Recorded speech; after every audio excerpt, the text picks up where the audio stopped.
आपण पाहत आहात सत्य आणि रोखठोक बातम्या दाखवणारा न्यूज चॅनल आपलं कोल्हापूर न्यूज।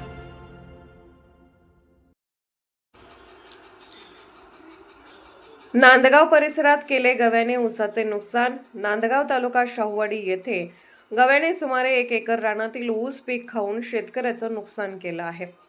पण शाहूवाडी तालुका वन विभागाला मात्र कोणतेच सोयरसूतक नसल्याचे दिसून येत आहे। शेतकऱ्यांनी आपल्या मुलाप्रमाणे सांभाळलेल्या ऊसाचा गव्याने पूर्ण सुपडासाप केला असून ऊस सुटल्यानंतर आलेला खोडवा पीकही आता शेतकऱ्यांना सांभाळत बसावे लागणार आहे।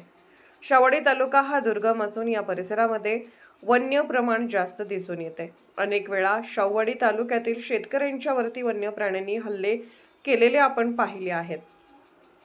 आज नांदगाव येथील घराशेजारी असणारा 1 एकर ऊस रात्रीत गव्याच्या कळपाने खाऊन पूर्ण सुपडा साफ केला आहे।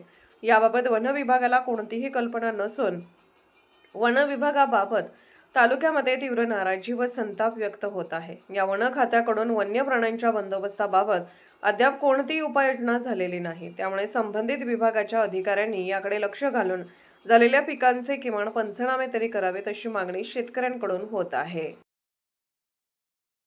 आपलं कोल्हापूर न्यूज चॅनलला लाईक करा, शेअर करा आणि सबस्क्राईब करा।